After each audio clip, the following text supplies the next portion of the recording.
안녕하세요. 이주연 전사입니다. 오늘은 새벽 묵상 25번째 시간 창세기 30장 31절에서 35절까지 있는 말씀입니다. 제가 읽겠습니다. 여호와께서 레아가 사랑받지 못함을 보시고 그의 태를 여셨으나 라헬은 자녀가 없었더라. 레아가 임신하여 아들을 낳고 그 이름을 르우벤이라 하여 이르되 여호와께서 나의 괴로움을 돌보셨으니 이제는 내 남편이 나를 사랑하리로다 하였더라. 그가 다시 임신하여 아들을 낳고 이르되 여호와께서 내가 사랑받지 못함을 들으셨으므로 내게 이 아들도 주셨다 하고 그의 이름을 시몬이라 하였으며 그가 또 임신하여 아들을 낳고 이르되 내가 그에게 새 아들을 낳았으니 내 남편이 지금부터 나와 연합하리로다 하고 그의 이름을 레이라 하였으며 그가 또 임신하여 아들을 낳고 이르되 내가 이제는 여호와를 찬송하리로다 하고 이로 말미암아 그가 그의 이름을 유다라 하였고 그의 출산이 멈추었더라. 아멘. 오늘의 본문의 말씀은 이제 야곱이 레아를 통해서 4명의 아들을 얻는 장면입니다. 근데 오늘 말씀을 보면요. 31절에 보면 여호와께서 레아가 사랑받지 못함을 보시고 그의 태를 여셨으나 라고 기록되어 있어요. 그러니까 레아가 누구에게 사랑받지 못했을까요? 그것은 바로 야곱이죠. 그의 남편이었던 야곱이 레아를 사랑하지 않고 사랑하지 않았다기보다는 아마 그 라반에게 속은 그 분노와 그 억울함이 아마도 레아에게 향했을 수도 있는 거죠. 재밌는 사실은요. 야곱의 사랑을 받았던 라헬은 자녀가 없었다는 것입니다. 저는 한 가지 재밌는 사실을 발견했어요. 뭐냐면 사실 그 아브라함과 이삭과 야곱의 이야기는 거의 비슷한 문제를 가지고 있습니다. 아브라함에게 있어서 가장 큰 문제가 뭐였죠? 가장 큰 기도의 제목이 자녀였습니다. 자녀가 없어서. 그래서 자녀를 낳기를 원했고 그것을 위해서 오랜 시간 동안 하나님께 매달렸던 사람이었죠. 이삭은 어떨까요? 이삭과 리브가의 사이에서도 아이가 없었습니다. 오랜 시간 동안 없었어요. 오늘 본문의 말씀 보면 야곱과 라헬의 사이에서 분명히 이제 야곱은 라헬을 더 사랑했고 라헬을 정말 사랑했기 때문에 그 둘을 부부로 보는 것이 맞죠. 그러나 그 부부였던 실제 부부로 볼 수 있는 야곱과 라헬 사이에는 자녀가 생기지 않았습니다. 자녀가 없었죠. 그 비슷한 문제들이 아브라함과 이삭과 야곱에게서 나타납니다. 그러니까 이제 어쨌든 그 비슷한 상황은 나중에 다음 시간에 더 자세하게 얘기를 하도록 하고요. 오늘은 사랑받지 못한 레아를 하나님께서 돌보시는 장면이에요. 그러니까 이 본문을 보면 실질적으로 아브라함이 사라에게서 아이를 얻지 못할 때 사라가 이야기를 해서 그 첫 하가를 통해서 이스마엘을 얻죠. 분명히 이방 여인이었던 그 하가를 인간의 방식으로 주어서 그래서 그 하가를 통해서 이스마엘을 얻고 아들을 얻으려고 했던 사라와 아브라함의 그 모습 그러면서 하갈이 사라를 멸시했을 때 학대를 받고 도망치죠. 우리가 그 새벽 묵상 시간에 봤습니다. 도망칩니다. 그때 하나님이 나타나셔서 하갈을 돌보셔요. 오늘 본문도 마찬가지입니다. 저는 이제 비슷하게 봤는데 야곱에게 사랑받지 못한 레아를 실질적으로는 야곱과 먼저 결혼한 조강지처잖아요. 물론 이제 야곱의 마음에는 원래 조강지처는 라헬이죠. 계속 지속적으로 라헬만 쳐다보고 있었던 야곱이긴 합니다. 그러나 법적상으로 봤을 때 레아가 먼저 결혼을 했고요. 레아와 먼저 결혼을 했고요. 그 레아가 사랑받지 못해요. 그런데 기가 막히게도 레아를 통해서 레아의 태를 여셔서 아들을 4명을 허락하십니다. 그 아들들의 이름을 보면 재밌어요. 뭐냐면 첫 번째 아들은 루벤입니다. 루벤을 낳고 레아가 이렇게 고백합니다. 여호와께서 나의 괴로움을 돌보셨으니 이제는 내 남편이 나를 사랑하리로다. 자, 여기에는 자신의 어떤 희망상 그리고 기대감이 있어요. 그 기대감이 뭐죠? 남편이 나를 사랑한다라는 거. 내가 아들을 낳았고 르우벤이라는 아들을 낳았기 때문에 그리고 여호와께서 나의 괴로움을 돌보시고 그 돌보심을 통해서 아들을 주셨기 때문에 이 아들 때문이라도 내 남편인 야곱이 나를 사랑할 것이다 라는 기대감이 있고 그런 어떤 목표가 있는 거죠. 근데 재밌는 게 야곱이 라헬을 계속 사랑해요. 나중에 이제 그 라헬이 죽을 때까지 보면 계속 라헬을 사랑했다라는 표현이 나와요. 라헬을 가장 사랑했죠. 그러니까 르우벤을 낳았음에도 불구하고 자신의 어떤 기대감이 있어서 그런 르우벤이라는 이름, 보라 아들이라 라는 뜻을 가진 르우벤의 이름을 지었고요. 그러나 야곱의 마음은 변치 않는 거예요.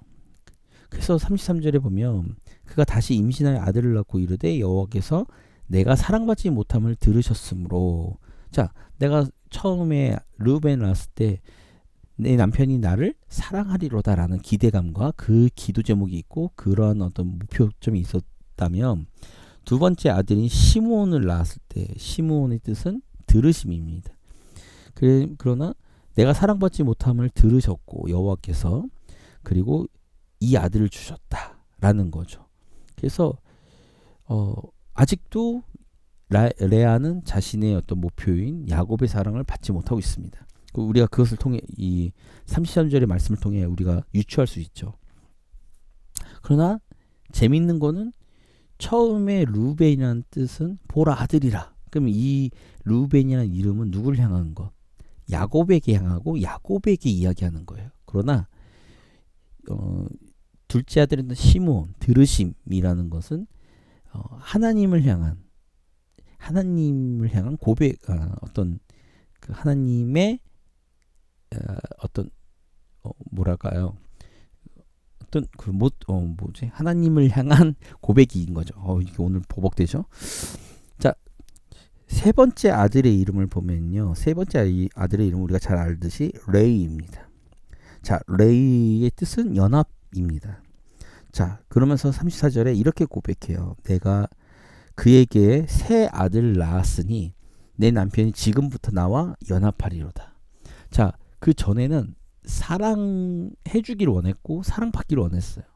근데 34절에 레위를 낳고 난 다음에 연합이라고 이름을 지은 것처럼 이제는 연합된다는 거죠. 그러니까 이게 공동체를 이루면서 새 아들을 낳았기 때문에 야곱까지 합쳐서 4명의 남자와 그 연합을 어떤 공동체를 이룰 수 있다. 그러니까 가정이라는 공동체를 의미하겠죠. 레아의 입장에서는 그 연합이라는 건 사실 사랑과는 좀 다른 겁니다. 사랑은 어떤 감정적인 거고 본인의 어떤 의지적인 거라면 연합이란 거는 어떤 구속력을 갖고 법적인 어떤 그런, 그러니까 어떤 구속력을 갖는 거죠. 그렇기 때문에 좀 의미가 틀려졌어요. 레아가 더 이상 야곱에게서 사랑을 강구하는 것은 의미가 없다는 것을 깨달음과 동시에 적어도 법적인 그리고 어떤 그런 구속력을 가진 가족으로서의 연합체를, 공동체를 만들어야겠다라는 어떤 그런 목표점을 우리가 볼 수 있습니다. 자, 마지막 네 번째 아들을 낳았어요. 낳아서 이제 낳고 난 다음에 아들의 이름을 유다라고 짓죠. 자, 유다의 뜻은 찬양입니다. 찬양, 찬송이죠. 자, 그러면서 뭐라고 고백하냐? 35절 마지막 절을 보면 그가 또 임신하여 아들을 낳고 이르되 내가 이제는 여호와를 찬송하리로다. 자, 재밌는 거예요. 저는 오늘 이 본문을 보면서 우리의 기도의 어떤 변화, 기도의 단계를 찾아볼 수 있었습니다. 자, 유다라는 이름 찬송인데 그 레아의 고백이 뭐죠? 내가 이제는 여호와를 찬송하리로다. 자, 그 전까지는 여호와께서 내 기도를 들으시기도 하고 이런 고백도 있었지만 사실상은 하나님에 대한 것들은 레아에게 관심이 없었어요. 무엇이 관심이 있었죠? 자신의 남편이 자기를 사랑하지 않는 남편의 사랑을 갈구했죠.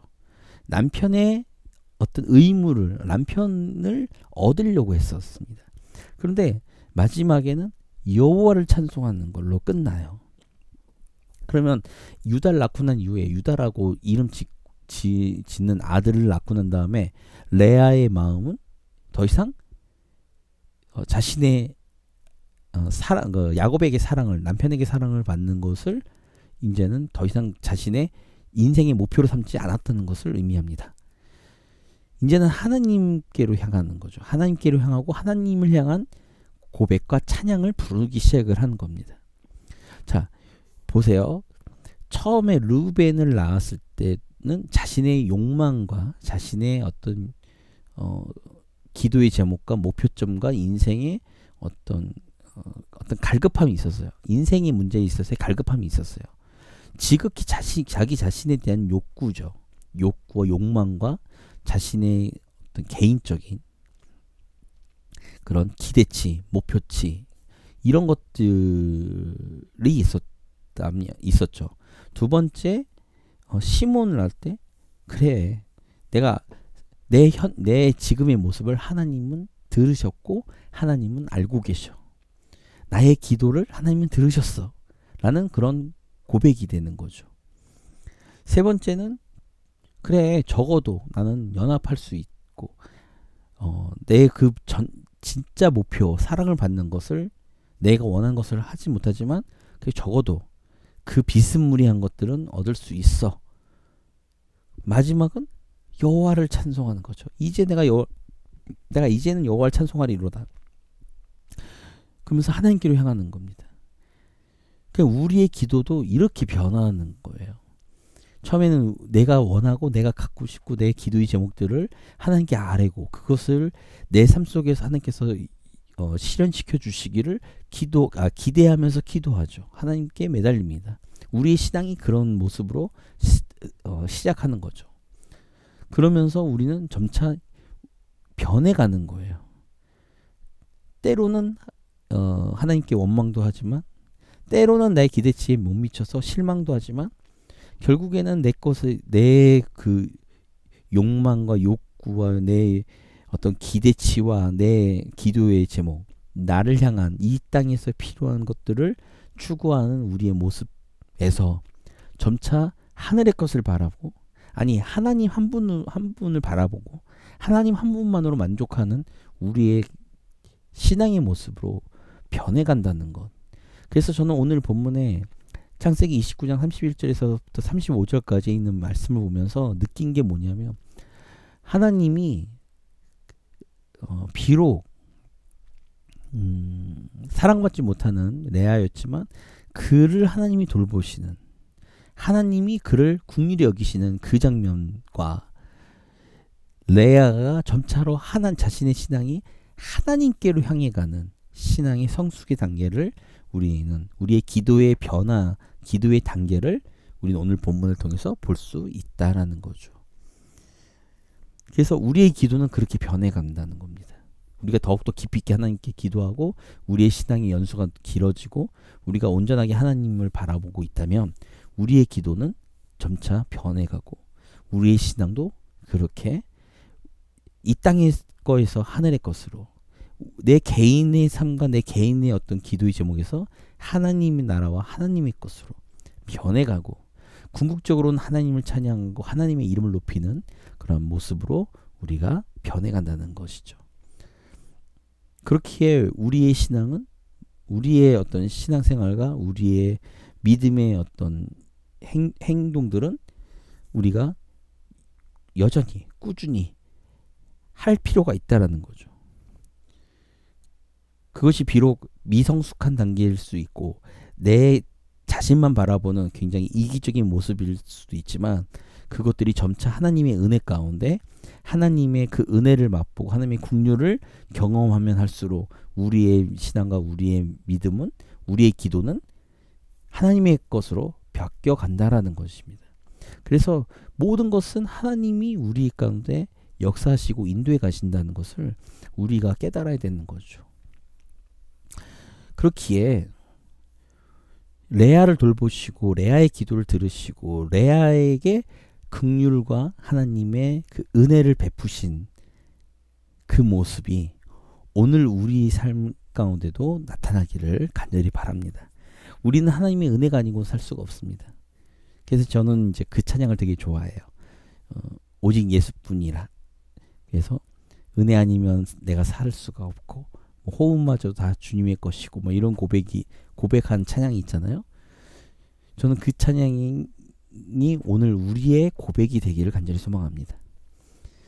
오늘도 우리를 돌보시고 우리에게 은혜와 긍휼을 베푸신 하나님의 손길을 바라보시면서